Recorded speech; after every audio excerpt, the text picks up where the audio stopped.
మహాగణపతిం మనసా స్మరామి మహాగణపతిం మనసా స్మరామి. Dear creations family అందరికీ నా హృదయపూర్వక ధన్యవాదాలు.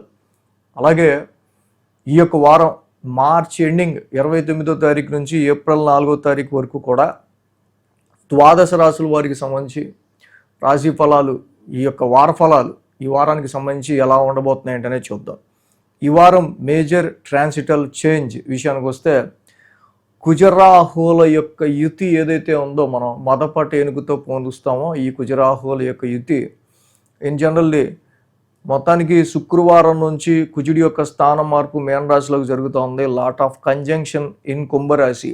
5 గ్రహాలు కుజుడు, రవి, శుక్రుడు, బుధుడు, రాహుతో పాటు జనవరి నుంచి నెమ్మదిగా ఫిబ్రవరికి మొత్తం టోటల్గా కంజంక్షన్ యొక్క పవర్ ఎలా ఉందో మనం చూసాం.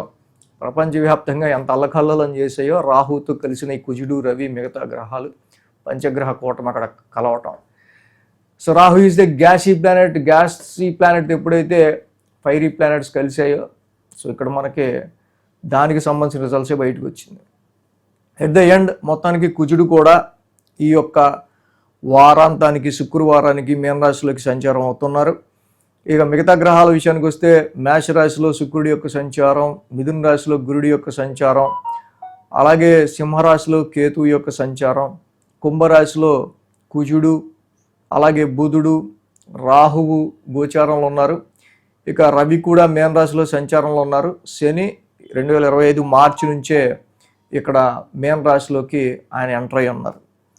సో ఈ విధమైన గ్రహస్థితి ఆధారంగా ద్వాదశ రాశుల వారికి సంబంధించి రాశి ఫలాలు ఈ వారం ఎలా ఉండబోతున్నాయి ఏంటి ఈ గోచారం ఆధారంగా మనం చూద్దాం. సింహరాశి వారికి సంబంధించి చూస్తే కనుక ఈ వారం వీరికి 12, 1, 2, 3 స్థానాల మీదుగా చంద్రుని యొక్క సంచారం ఉంది. సోమ, మంగళ, శుక్ర, శని 4 రోజులు కూడా ఈ రాశి వాళ్ళకి అనుకూలంగా ఉంది. అదేవిధంగా ఈ రాశికి సంబంధించి మనం మెయిన్గా చూస్తే కనుక 1000 స్థానం నుంచి చంద్రుని యొక్క సంచారం ఉంది. ఈ యొక్క వారం ప్రారంభం 1000 స్థానం నుంచి చంద్రుని యొక్క సంచారం ఉండటం సో డెఫినెట్గా సమ్ టెన్స్ మైండ్ అనేది ఇక్కడ మనకి వారం ప్రారంభం కనిపిస్తుంది. అది మీ హెల్త్ గురించి కావచ్చు, లేదా సమ్ కాన్ఫ్లిక్ట్స్ ఏమన్నా కోర్టు కేసెస్ సమ్ కాన్ఫ్లిక్ట్స్కి సంబంధించిన విషయాల్లో కావచ్చు, అండ్ అలాగే వ్యాపారానికి సంబంధించిన విషయాల్లోనో సమ్ మ్యారిటల్ లైఫ్కి సంబంధించిన విషయాల్లోనో వస్తున్న సడన్ సమ్ ట్రాన్స్ఫర్మేషన్స్కి సంబంధించిన విషయాల్లో కావచ్చు, వీటి విషయాల్లో కొంచెం ఆలోచన అనేది ఎక్కువగా వారం ప్రారంభం మనకు కనిపిస్తుంది. సో దీనికి ఏంటంటే మెయిన్గా హెల్త్ పాయింట్ ఆఫ్ వ్యూ ఎక్కువ జాగ్రత్త తీసుకోవటం. ఎందుకంటే ఈ యాంగ్జైటికల్ స్ట్రెస్ దీనికి సంబంధించి ఎక్కువగా హెల్త్ మీద ఎక్కువ ఇంపాక్ట్ చూపించే ఆస్కారాలు ఉంటాయి. కాబట్టి అట్ ద సేమ్ టైం ఎప్పుడైతే మీకు ఇక్కడ ఈ యొక్క 8th హౌస్లో ఈ శాటర్న్ అష్టమ శనితో పాటుగా సోమ, మంగళవారాల్లో రాశిలో చంద్రుని యొక్క సంచారం కూడా జరుగుతుంది. మెయిన్గా ఏంటంటే ఆ రాశ్యాధిపతి రవి కూడా అష్టమంలో ఉన్నాడు. సో ఎప్పుడైతే రాశ్యాధిపతి అష్టమంలో ఉంది, చంద్రుడి ఆస్పెక్టు ఇక్కడ శని మీద ఉండి ఆయన కూడా అష్టమంలో ఉంది.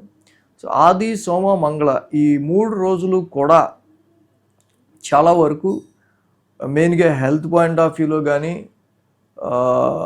చాలా వరకు కూడా పార్ట్నర్ హెల్త్ కావచ్చు, some inheritance or other sources of ఇన్కమ్కి సంబంధించిన విషయాల్లో కావచ్చు, కొంతవరకు ఎప్పుడైతే డ్రై ప్లానెట్, ఫైరీ ప్లానెట్ అయిన రవి శాటర్తో కంజెక్ట్ అయి ఉండటం వల్ల ఆల్రెడీ అష్టమ శని నడుస్తారు. సమ్ ప్రాబ్లమ్స్ ఇన్లాస్, అత్తగారు, మామగారి నుంచి కానీ అదర్ సోర్సెస్ ఆఫ్ ఇన్కమ్ నుంచి కానీ హెల్త్ పరమైన విషయాల్లో కొంచెం ఈ వారం లిటిల్ బిట్ కేర్ తీసుకుంటూ ముందుకు వెళ్ళాల్సిన అవసరం ఉంది. అలాగే బుధ, గురువారాల్లో మనం చూసినట్టయితే కనుక 2వ స్థానంలో చంద్రుని యొక్క సంచారం. 2వ స్థానంలో చంద్రుడు యాక్చువల్గా, అలాగే ఆ రాశ్యాధిపతి బుధుడు కూడా 7వ స్థానంలో ఉన్నారు. సో ఇక్కడ మెయిన్గా ఏంటంటే సప్తమంలో ఉన్న కుజుడు, బుధుడు, రాహు కూడా అంత అనుకూలంగా ఇక్కడ ఈ రాశి వాళ్ళకి లేరు. సింహరాశికి సప్తమ స్థానము ఎఫెక్టివ్గా ఉంది, అష్టమ స్థానం కూడా ఎఫెక్టివ్ ఉంది. సో కాంట్రాక్ట్స్ విషయంలో అయినా బిజినెస్ పార్ట్నర్షిప్కి సంబంధించిన విషయాల్లో అయినా, లైఫ్ పార్ట్నర్కి సంబంధించిన విషయాల్లో అయినా ఈ రాహుతో కుజబుధుల యొక్క కంజంక్షన్ నడుస్తూ ఉంది కాబట్టి క్లోజ్ రిలేషన్స్ని మీరు ప్రొటెక్ట్ చేసుకోవడానికి, వాటిని చాలా స్మూత్గా డీల్ చేసుకోవడానికి చూడాలి. ఎందుకంటే ఇక్కడ అనుకూలించని గ్రహాలు అక్కడ ఉండటం వల్ల అనవసరంగా మనం చాలా దగ్గర వాళ్ళతోనే మనం చాలా ఇదిగా బిహేవ్ చేసే ఆస్కారాలు ఇలాంటివి ఎక్కువ ఉంటాయి. సో అది మన బిజినెస్ మీదో, బిజినెస్ పార్ట్నర్షిప్ మీదో, కాంట్రాక్ట్స్ మీదో, క్లోజ్ రిలేషన్స్ ఎవరైతే ఉంటే వాళ్ళ మీద ఇంపాక్ట్ చూస్తే ఏం బాగుంటుంది. అందుకని వీటి విషయాల్లో కూడా కొంచెం జాగ్రత్త తీసుకోవాలి. సప్తమ అష్టమ స్థానాల్లో ఎప్పుడైతే అనుకూలించిన గ్రహాలు ట్రాన్సిట్ అవుతూ ఉన్నాయి కాబట్టి వీటికి సంబంధించిన విషయాల్లో మెయిన్గా ఈ రాశి వాళ్ళు కుటుంబం నుంచి కానీ, పేరెంట్స్ నుంచి కానీ, ఫ్యామిలీ అన్నాక మనమందరం ఒకటి అనుకునే ధోరణితో కోడలు, కొడుకు, అత్తగారు, మామగారు ఇలాగ అందరూ కూడా కొంచెం బాండింగ్గా ఉంటే ఈ టైం చాలా బెటర్గా ఉంటుందని చెప్పడం అన్నిటికీ. అలాగే వారాంతానికి చూస్తే శుక్ర శనివారాల్లో తృతీయ స్థానంలో చంద్రుని యొక్క సంచారం. అదే తృతీయాధిపతి ఆ శుక్రుడు అక్కడ ఆయన భాగ్యస్థానంలో ఉన్నారు. అట్లీస్ట్ శుక్రుడైనా కొంచెం భాగ్యస్థానంలో ఉంటాం, గురువు గారు కూడా కొంచెం భాగ్యస్థానంలో ఉండటం చాలా బాగా అనుకూలిస్తూ ఉంది.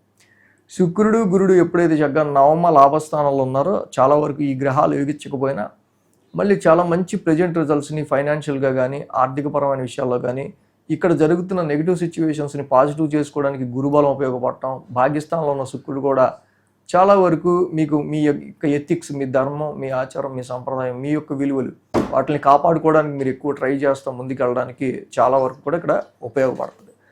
కాబట్టి ఈ రాశి వాళ్ళకి మనం మెయిన్గా చూసినట్టయితే కనుక శని రవుల యొక్క ఈ ట్రాన్సిట్ మనకు అంత అనుకూలంగా లేదు కాబట్టి కంపల్సరీగా ఈ రాశి వాళ్ళకి సంబంధించి మెయిన్గా మనం నీలాంజన సమాభాసం, అలాగే ప్రతి శనివారం శనికి తైలాభిషేకం చేసుకోవటం, జపాకుసుమ సంకాసం చదువుకోవటం చాలా మంచిది. అదేవిధంగా శ్రీకృష్ణుని మధురాష్టకం కూడా చదువుకోవటం వల్ల చాలా చాలా ఇబ్బందులు మ్యారిటల్ లైఫ్లో కానీ, బిజినెస్ లైఫ్లో కానీ, అదర్ సోర్సెస్ ఆఫ్ ఇన్కమ్కి అండ్ ఆరోగ్యానికి సంబంధించిన విషయాల్లో కానీ చాలా వరకు ఈ రాశి వాళ్ళకి అనుకూలత పెరిగే ఆస్కారాలు ఉంటాయి. ఈ వీడియో కనుక మీకు నచ్చినట్లయితే లైక్ చేయండి, షేర్ చేయండి. మరిన్ని అప్డేట్స్ కోసం సబ్స్క్రైబ్ చేయడం మాత్రం మర్చిపోకండి.